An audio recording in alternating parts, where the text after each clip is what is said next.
नमस्कार दोस्तों, स्वागत है आपका एग्जाम बुक चैनल में। दोस्तों, यूपी पुलिस रेडियो ऑपरेटर के लिए सभी जो बच्चे हैं वो तैयारी अपनी कर रहे हैं और इसमें सबसे ज्यादा जो प्रॉब्लम हो रही है वो ये हो रही है कि आपका जनवरी 2022 में फॉर्म भरवाया गया था और अभी तक कोई भी आपका जो है एग्जाम नहीं लिया गया इसका। तो देखिए, सबसे पहले मैं आपको बताऊंगा लिखित परीक्षा होने के कब चांसेस हैं और क्या प्रोसेस चल रहा है। और अभी सबसे जो इंपॉर्टेंट चीज है वो ये है कि साइंस के लिए बहुत बच्चे परेशान हैं कि सर हमें साइंस नहीं आ रही है और सर हम साइंस जो है नहीं कर पा रहे हैं, कहाँ से कौन सा सोर्स ऐसा हो, क्या हो। 36 किताबें उतर गई हैं। तो मैं आपको बहुत ही बेसिक चीजें बताऊंगा आज, बहुत ही बेसिक चीजें, जिससे कि अगर आप कर लेते हैं उसको, और ज्यादा टाइम नहीं लगेगा उसमें, हद से हद लगेगा आपका जुलाई। ठीक है, पूरा जुलाई आप इसको दीजिए और उसके बाद अपना देखो साइंस का लेवल आप देख लेना कि क्या रहे। कहीं कुछ भी पढ़ने की जरूरत नहीं है, कहीं से कोई क्लास लेने की जरूरत नहीं है, आप सेल्फ में कर सकते हैं। क्योंकि वैसे भी साइंस साइड वाले स्टूडेंट हैं, कोई आर्ट साइड वाला तो इसमें है नहीं। तो साइंस के अगर आप स्टूडेंट थोड़ा बहुत भी अगर आप रहे हैं तो आप ऑटोमेटिकली जो है समझ जाएंगे इसको। तो देखिए, सबसे पहले मैं बात करता हूं लिखित परीक्षा की। देखिए, टेंडर प्रोसेस लगभग आपका जो है एंडिंग पे है बिल्कुल। ठीक है, ज्यादा उसमें टाइम नहीं लगने वाला। इस महीने की 15 तारीख तक जो है आपका टेंडर फाइनल हो जाएगा। ठीक है, कंपनी फाइनल हो जाएगी, क्योंकि भर्ती बोर्ड के पास अब कोई वैकेंसी नहीं है।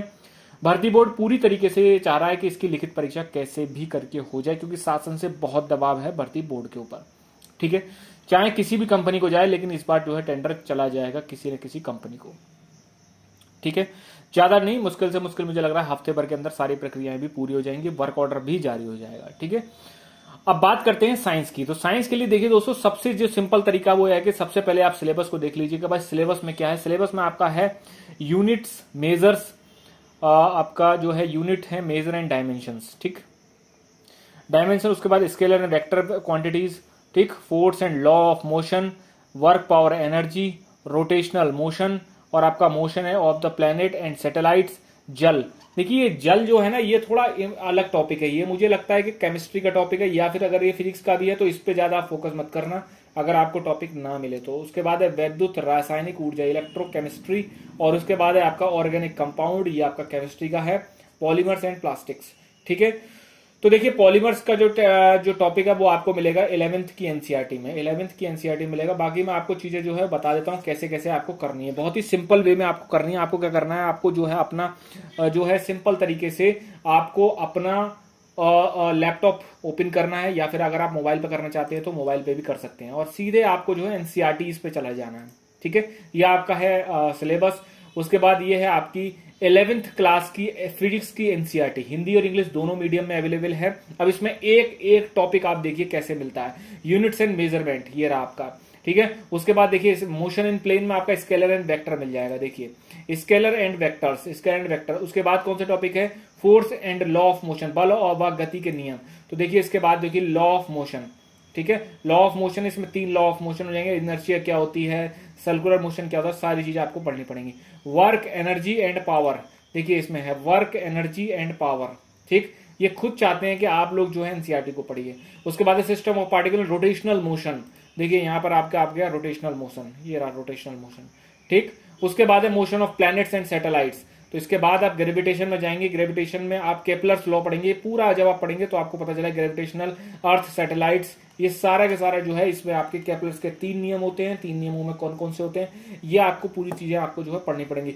मैं आज भी बता दे रहा हूं, खुद सेल्फ स्टडी करिए, सेल्फ स्टडी सही निकलेगा। कम से कम नहीं तो 25 से 30 सवाल आपको जो है इसमें मिलेंगे प्रॉपर साइंस के। साइंस में बहुत वेटेज रहेगा।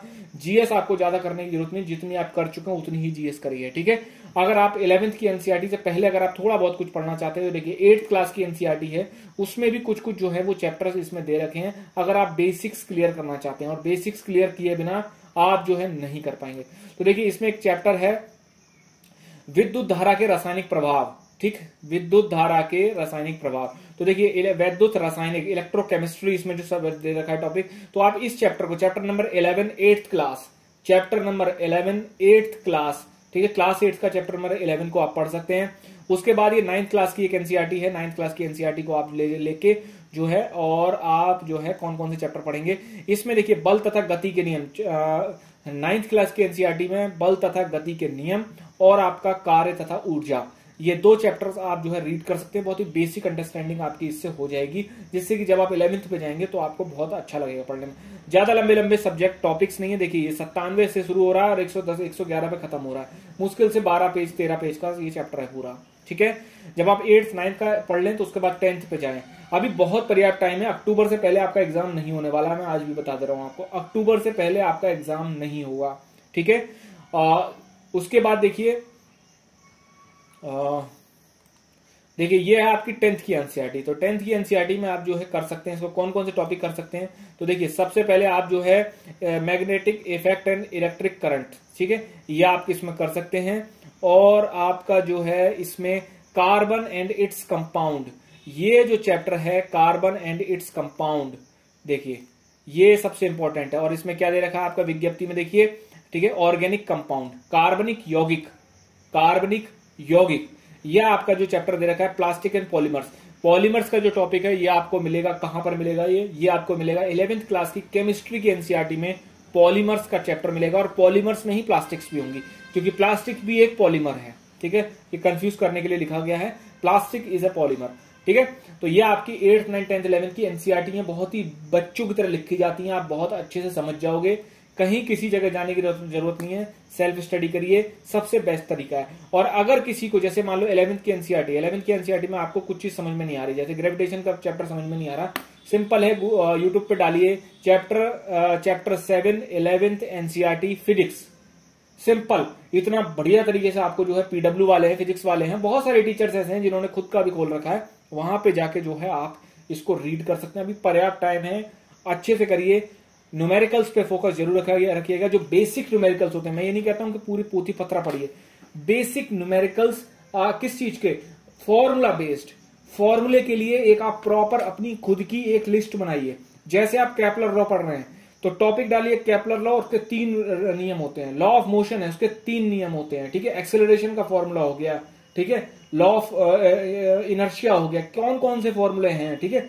अदरवाइज आप वहां पर बहुत बड़े बड़े जो है वो न्यूमेरिकल्स नहीं आएंगे, बहुत छोटे छोटे न्यूमेरिकल्स आएंगे, लेकिन न्यूमेरिकल्स आपके प्रॉपर फॉर्मूला बेस्ड आएंगे, फॉर्मूले से हटके नहीं आएंगे। ये हो सकता है कि एक फॉर्मूले को दूसरे फॉर्मूले से मिक्स करके आ जाएं, लेकिन फॉर्मूले अगर आपको रटे हुए रहेंगे तो आप कहीं मात नहीं खाओगे। आज के लिए यही था, ये चीज मैंने आपको बता दी है। साइंस के लिए आपकी सारी दुविधा खत्म हो जाएगी। जो लोग पढ़ चुके हैं, साइंस को तैयार कर चुके हैं, वो भी इन सब चैप्टर्स को कर लीजिए, कुछ नहीं होता है, थोड़ा आपकी अंडरस्टैंडिंग और बढ़ जाएगी, वहां पर आपको प्रॉब्लम नहीं होगी।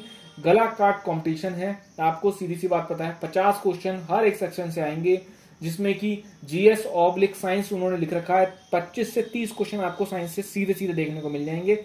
Science is a deciding factor. बाकी यूपीएसआई के जो भी क्वेश्चन है 2017 और 2021 वाले, सब कर जाइए, सेम यूपीएसआई की तरह इसका जो है हिंदी, रीजनिंग, मैथ्स का पेपर बनेगा। आज भी बता दे रहा हूं, बहुत अच्छा कंपटीशन हो गया, 1.5 साल में बच्चे पूरी तैयारी कर चुके हैं अपनी। इसीलिए किसी भी तरीके की आप वो मत समझना कि इसका तैयारी कम होगी, उसकी कम होगी।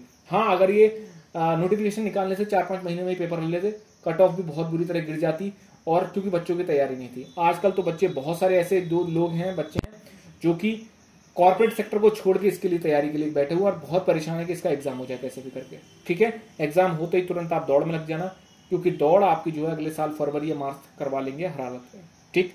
बाकी कोई भी फर्दर अपडेट होगा तो आपको बताया जाएगा। धन्यवाद।